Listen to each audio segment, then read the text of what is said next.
আসসালামু আলাইকুম প্রিয় স্বপ্নবাজের দল, আশা করব তোমরা ভালো আছো, তোমাদের পড়াশোনাও ভালো চলছে। এইচএসসি 26 ব্যাচ সামনে, তোমাদের টার্গেট হচ্ছে তোমাদের বোর্ড পরীক্ষা। এখন আমাদের টেস্ট পরীক্ষা শেষ হওয়ার পরে আমরা ধারাবাহিকভাবে তোমাদের জন্য ইংলিশ ক্লাস নিয়ে আসছিলাম এবং বাংলা আইসিটি ইবিআইয়ের যে ফুল ফ্রি ক্লাসেস, যে ক্লাসগুলো নিচ্ছিলাম সেগুলো ধারাবাহিকভাবে কিন্তু চলছে। তোমরা খোঁজ পেয়েছো কি না আমি জানি না, তবে আমাদের চ্যানেল, আমাদের ফেসবুক পেজ সেইগুলোতে একটু লক্ষ্য করো, তাহলেই তুমি দেখতে পারবে যে আমাদের বাংলা, ইংরেজি, আইসিটির যে ধারাবাহিক ক্লাসগুলো সেগুলো তোমাদের জন্য ফ্রিতে আমরা দিয়ে দিচ্ছি। তো তার ধারাবাহিকতায় আজকে আমরা আলোচনা করব স্পেশাল ওয়ার্ডস অ্যান্ড ফ্রেজেস, যা এইচএসসি ইংলিশ সেকেন্ড পেপারের ইংলিশ সেকেন্ড পেপারের 3 নম্বর কোশ্চেনের আলোচ্য বিষয়। যে তোমার কিছু শূন্য স্থান দেওয়া থাকে, সেই শূন্য স্থানগুলো তোমাদের ফিল আপ করতে হয়। এবং আজকের এই ক্লাসে আমরা লাস্ট সময়ে তোমাদের যতটুকু জানা দরকার, অল্প সময়ের মধ্যে তোমরা কিভাবে এই 10টা শূন্য স্থান তুমি কমপ্লিট করতে পারো সেটাই তোমাদেরকে একটু দেখিয়ে দেব। ওকে, আজকের এই ক্লাসে আমরা জাস্ট শর্টকাট মেথোডোলজি শিখব এবং সব শেষে আমরা একটা প্র্যাকটিস করব। ঠিক আছে, আমরা একটা বোর্ড কোশ্চেন প্র্যাকটিস করব।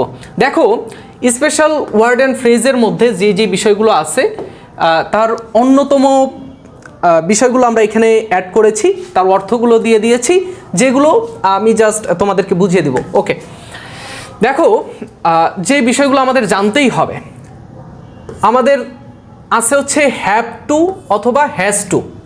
এটার অর্থ কি? এটার অর্থ হচ্ছে বাধ্যবাধকতা বোঝায় এমন সেন্টেন্সের ক্ষেত্রে তোমার হ্যাভ টু অথবা হ্যাজ টু ইউজ করা হয়। বাধ্যবাধকতা বোঝায়, অর্থাৎ একটা কাজ তোমাকে করতেই হবে।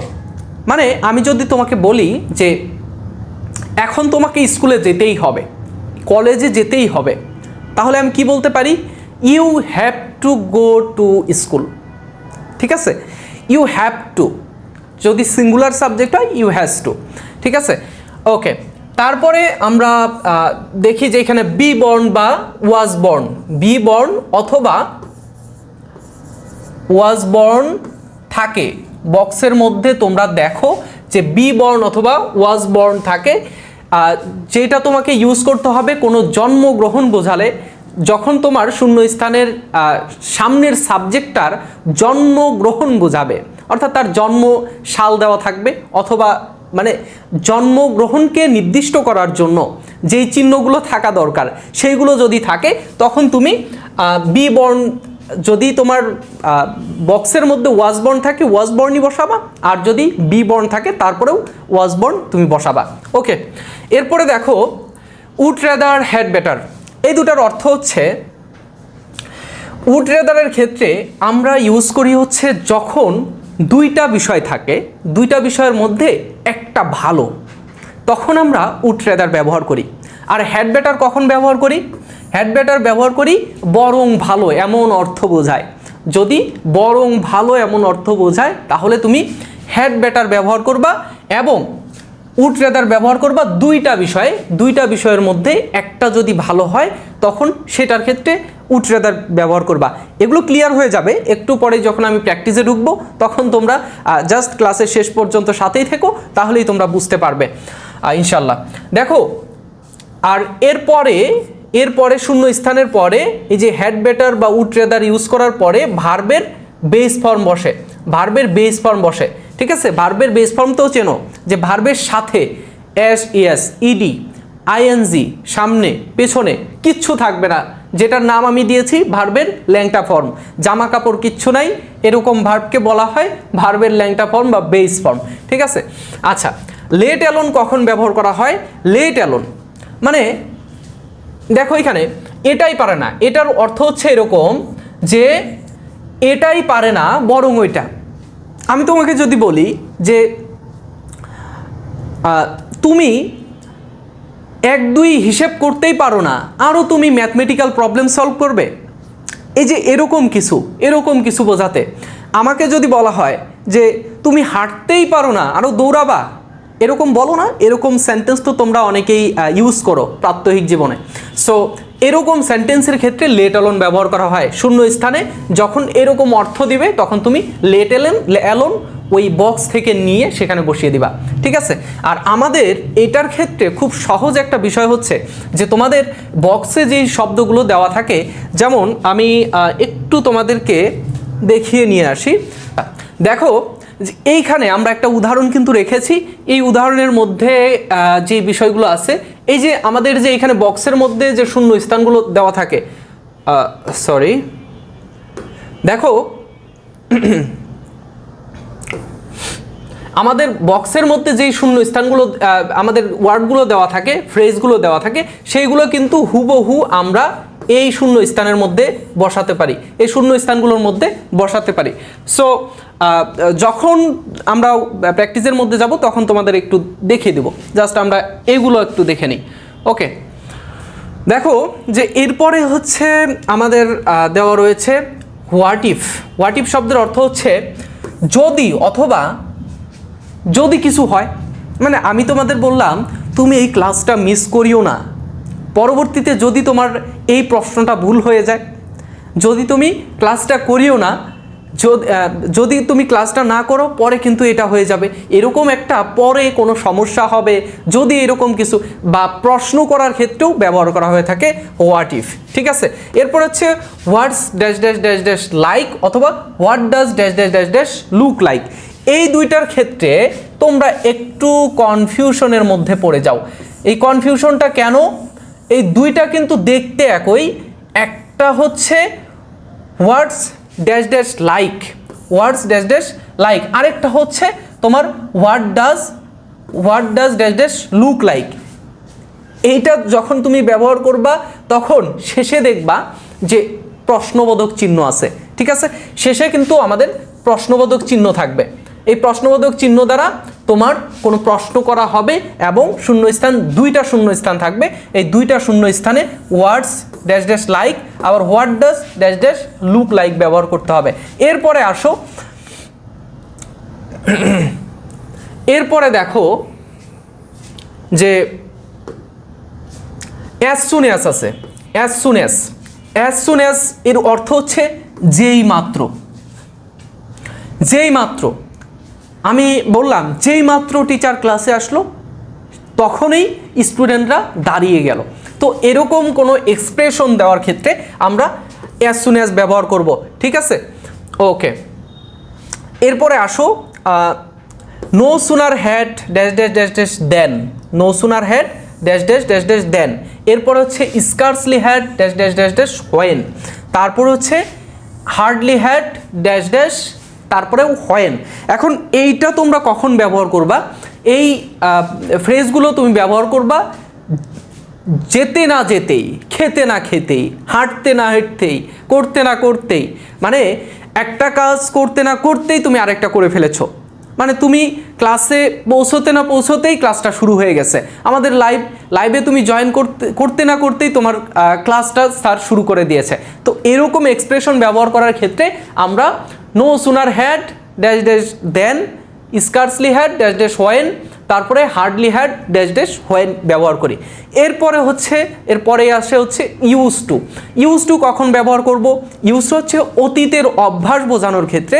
অতীতের অভ্যাস বোঝানোর ক্ষেত্রে আমরা এই ইউজ টু ব্যবহার করে থাকি। অতীতের অভ্যাস, তুমি অতীতে বসে বসে বিকেলবেলা চা খেতে, চা পান করতে। এখন তো সেটার ক্ষেত্রে আমি কি করব? You use to drink a cup of tea. এভাবে আমরা অতীতের এক্সপ্রেশন বোঝানোর ক্ষেত্রে আমাদের এই ইউজ টু ব্যবহার করতে পারি, ঠিক আছে। এরপরে সবথেকে ইম্পর্টেন্ট যে বিষয়টা, সবথেকে ইম্পর্টেন্ট বিষয় হচ্ছে এটা এবং এটা। আমরা ইম্পর্টেন্ট বিষয়গুলো শেষের দিকে রাখি, কেননা আমাদের ক্লাসগুলো সম্পূর্ণ না করলে দেখা যায় যে তোমরা পরবর্তীতে গুরুত্বপূর্ণ বিষয়গুলো তোমরা মিস করে ফেলো, ঠিক আছে। আচ্ছা, এই যে ইটস টাইম অথবা ইটস হাই টাইম, এটার অর্থ কি? এটার অর্থ হচ্ছে এইটাই সময় অথবা এটাই উপযুক্ত সময়।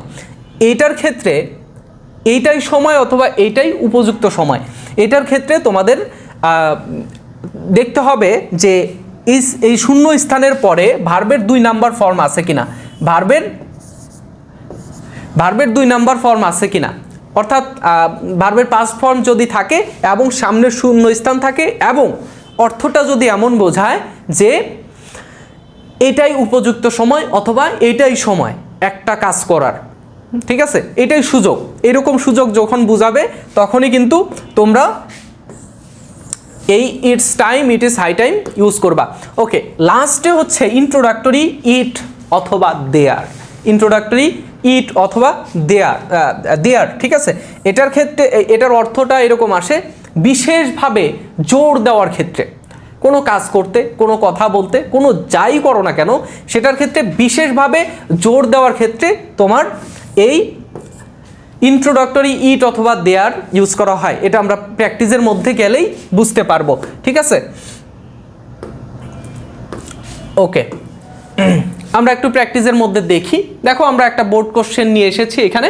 এই বোর্ড কোশ্চেনের মধ্যে আমরা দেখব যে কোথায় কোথায় কোন রুলসটা ইউজ করা হয়েছে এবং কিভাবে এটা সমাধান করতে হয় জাস্ট অল্প সময়ের মধ্যে। দেখো, সর্বপ্রথম এই নাম্বারটাতে একটু লক্ষ্য করো, you dash not touch the crocodile. Crocodile মানে কি? কুমির। এখন এই যে you dash not touch the crocodile, তোমাকে এই ক্রোকোডাইলটা টাচ করা যাবে না। তার মানে এখানে আমার অর্থ দেখো, এখানে বক্সের মধ্যে যেই ওয়ার্ডগুলো দেওয়া আছে সেইগুলোর মধ্যে আমরা খুঁজবো যে আমাদের না করছে বা আমাদের এই টাচ করা যাবে না, এটার ক্ষেত্রে আমাদের কোন ওয়ার্ডটা ব্যবহার করা যায়। দেখো, সর্বপ্রথম লেট অ্যালোন দেওয়া আছে, লেট অ্যালোন ইউজ করব। লেট অ্যালোন অর্থ কি? যে এটাই পারো না আর ওইটা, এরকম এক্সপ্রেশন কি এখানে দেওয়া হয়েছে? না। তারপরে হ্যাভ টু, এই দেখো হ্যাভ টু এরপরে নট ইউজ করা হয় না, সো হ্যাভ টু হবে না। ইট, ইন্ট্রোডাক্টরি ইট, এটা হচ্ছে বাক্যের শুরুতে ব্যবহার করা হয়। দেয়ার বাক্যের শুরুতে ব্যবহার করা হয়, সো এটাও হচ্ছে না। ওয়াজ বর্ন, জন্মগ্রহণ কি এখানে বোঝাচ্ছে? নো, সো এটাও আমরা এখানে ব্যবহার করছি না। অ্যাজ সুন অ্যাজ, যেই মাত্র অর্থটাই কি এখানে আসছে? না। তাহলে কি হবে? দেয়ারও হচ্ছে না। দেখো, এটা হচ্ছে দুইটা শূন্য স্থান যদি থাকে, একটা হচ্ছে এটা আর একটা হচ্ছে এই অংশ, দুই অংশ। আবার এটার ক্ষেত্রেও একই, দুইটা অংশ থাকবে, দুইটা অংশের জন্য এই ওয়ার্ড বা ফ্রেজ আমরা ইউজ করতে পারবো। সো আমার বাকি থাকলো কি? Had better, would rather. দেখো তো এটার সাথে আমাদের অর্থটা যায় কিনা, একটু লক্ষ্য করো যে বলা হচ্ছে আমরা যদি হেড বেটার ইউজ করি অথবা উড রেদার ইউজ করি, উড রেদার হবে দুইটা বিষয়ের মধ্যে যেটা সব থেকে ভালো সেইটা আমরা, সেই দুইটা বিষয় যদি থাকে এবং দুইটার মধ্যে একটা ভালো বোঝাচ্ছে তখন আমরা উড রেদার ইউজ করব। কিন্তু হেড বেটার ইউজ করব একটা ভালো বোঝালে, তখনই আমরা হেড বেটার ব্যবহার করব। দেখো, ইউ হ্যাড বেটার যদি আমরা ব্যবহার করি, you had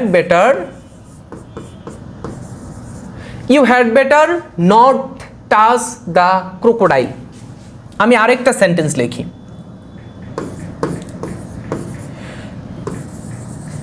you had better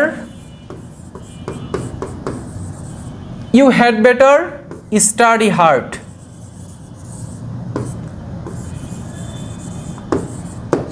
আচ্ছা, you had better study hard.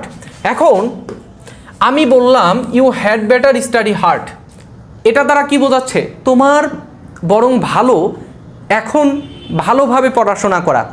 তো এইখানে আমি বরং ভালো ইউজ করছি, মানে আমার এক্সপ্রেশনটা এমন আসছে বরং ভালো, তুমি এই কাজটা করো।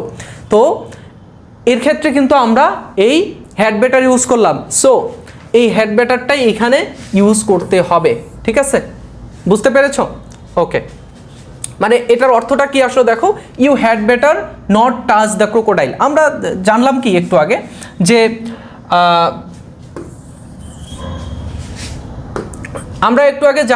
হ্যাড বেটার হচ্ছে একটা মডাল ভার্ব এবং এরপরে ভার্বের বেস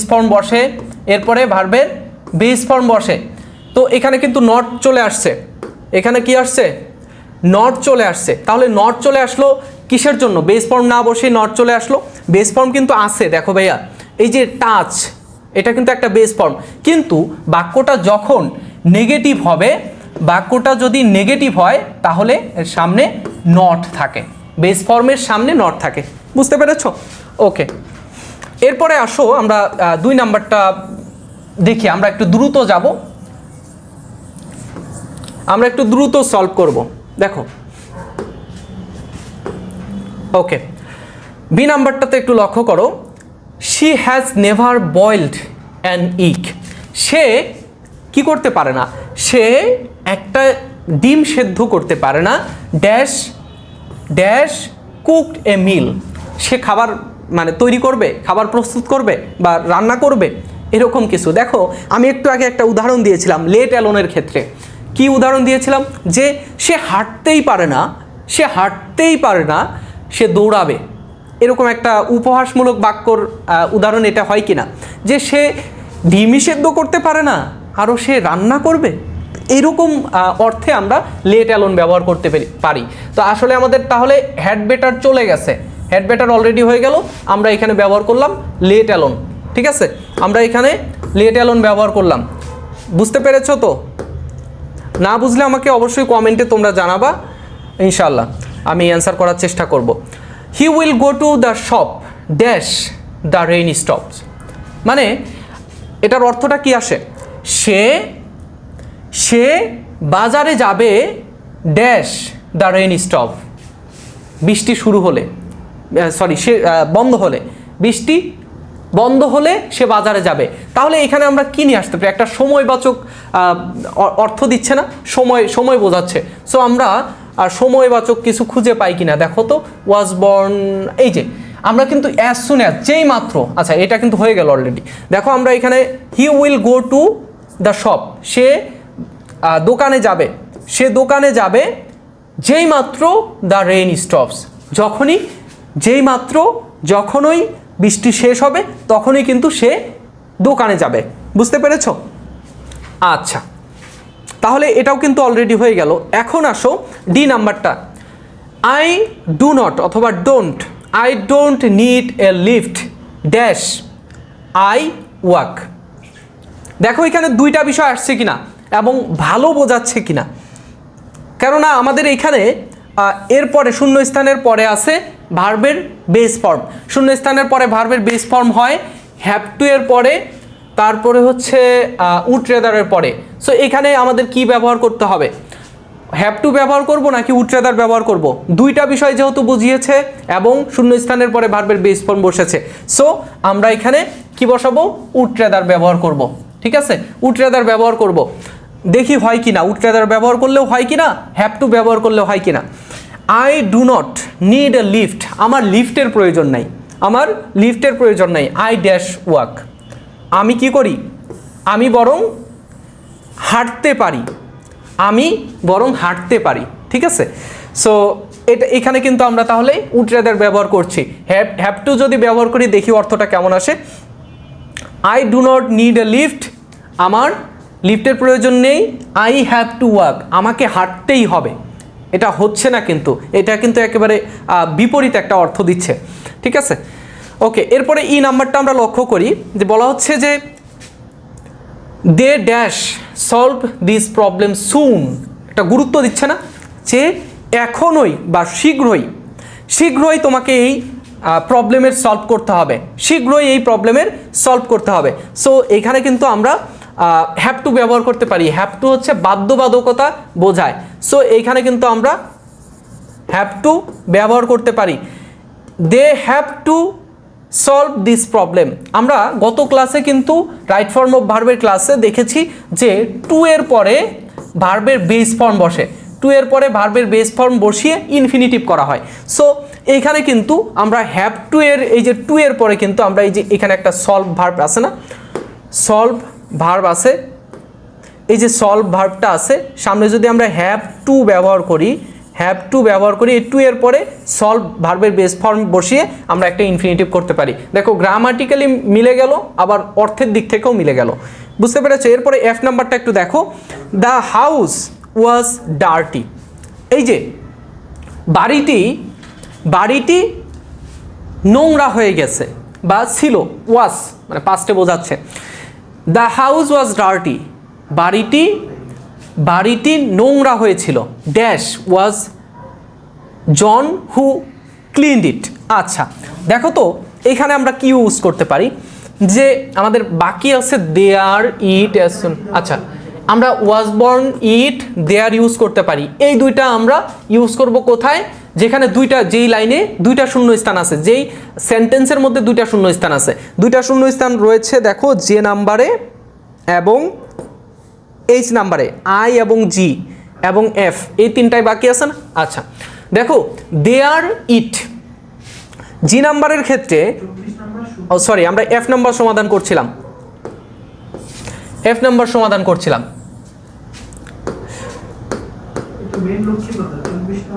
আচ্ছা দেখো the house was dirty, dash was John who cleaned it. যে ইহা হয় জন, যে জনই সেটা পরিষ্কার করেছে, এরকম জোর দেওয়ার ক্ষেত্রে কিন্তু এই যে ইট এবং দেয়ার ব্যবহার করা হয়, দেয়ার এবং ইট ব্যবহার করা হয়। সো এখানে আমরা দেয়ার ব্যবহার করলে কেমন হয় এটা একটু দেখি। The house was dirty, there was John who cleaned it, এটাও হচ্ছে। আবার ইট ব্যবহার করা হয় জোর দেওয়ার ক্ষেত্রে, যেহেতু অর্থটা আমার জোর দেওয়ার ক্ষেত্রে ব্যবহার করা হচ্ছে, যে জনই, এটার অর্থটা এরকম আসছে যে জন, এই যে ই, জন ই পরিষ্কার করেছে, জনই পরিষ্কার করেছে, জনই পরিষ্কার করেছে, একটু জোর দেওয়া বোঝাচ্ছে, জন ই পরিষ্কার করেছে। সো এই ক্ষেত্রে কিন্তু আমরা ইউজ করতে পারি ইট, যে ইট আমাদের ইন্ট্রোডাক্টরি, ইট ব্যবহার করা হয় পরিষ্কার করার ক্ষেত্রে, জোর দেওয়ার ক্ষেত্রে। সো আমরা ইট ব্যবহার করতে পারি, ঠিক আছে। আচ্ছা জি নাম্বারটা একটু দেখো, dash goes a proverb that, এইটুকু তোমাদের জানা কথা, এইটুকু হচ্ছে তোমাদের জানা কথা যে আমরা যখন কোনো প্রভার্ব ব্যবহার করি, তখন আমরা কিন্তু এটা লিখি, দেয়ার গোজ এ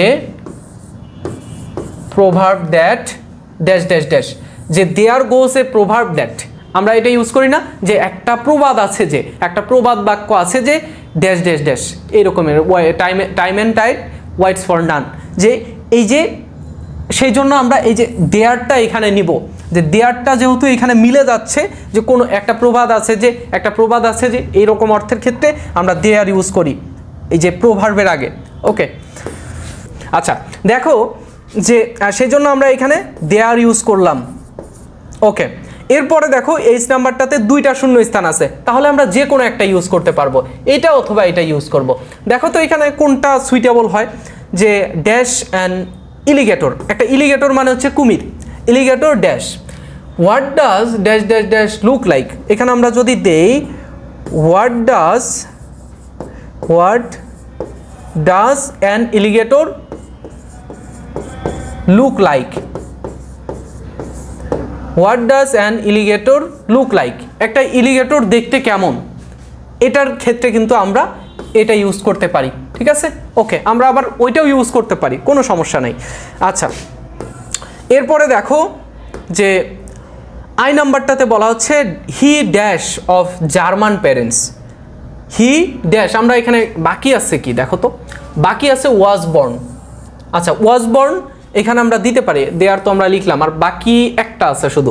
ওকে আচ্ছা কোনটা হচ্ছে এটা I number, he was born, আমরা যদি ওয়াজ বর্ন দেই, he was born of German parents, সে জার্মান বংশোদ্ভূত, সে জার্মানে জন্মগ্রহণ করেছে, বা তার পিতামাতা হচ্ছে জার্মানি, তো সেখানে জন্ম বোঝানোর ক্ষেত্রে ওয়াজ বর্ন আমরা ব্যবহার করছি। ওকে এরপরে যে নাম্বারে কি আছে, দুইটা শূন্যস্থান আছে, তাহলে আমাদের বাকি কি আছে, ওয়ার্ডস লাইক, এটা আমরা এখানে দিয়ে দিলাম। তো এইভাবেই তুমি কিন্তু সলভ করতে পারো। আমার একটু সময় বেশি লেগেছে, কারণ তোমাদেরকে আমি বুঝিয়েছি। তুমি যদি এইটা ধরতে পারো, তাহলে পরবর্তীতে পরীক্ষার হলে গিয়ে তোমার আর কোনো টেনশন থাকবে না।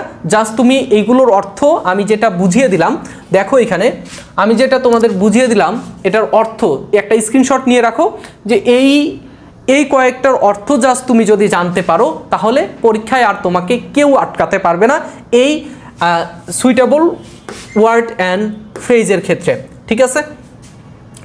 যে তোমার 3 নাম্বার কোশ্চেন নাম্বার যে 3 থাকে, কোশ্চেন নাম্বার 3-এ যেই মার্ক থাকবে সেটা তোমাকে কেউ আটকাতে পারবে না, তোমার মার্ক পাওয়ার জন্য তুমি ওপেন। ঠিক আছে, বুঝতে পেরেছ? তো এই হচ্ছে আমাদের ইংলিশ সেকেন্ড পেপারের 3 নম্বর কোশ্চেনের বিস্তারিত আলোচনা। আশা করব তোমরা পরীক্ষার আগে এই ক্লাসটা যারাই দেখছো তোমাদের বন্ধুদের সাথে শেয়ার করবে। কেননা একটা কথা আছে যে তুমি যদি কাউকে হেল্প করো, উপরওয়ালা তোমাকে হেল্প করবে।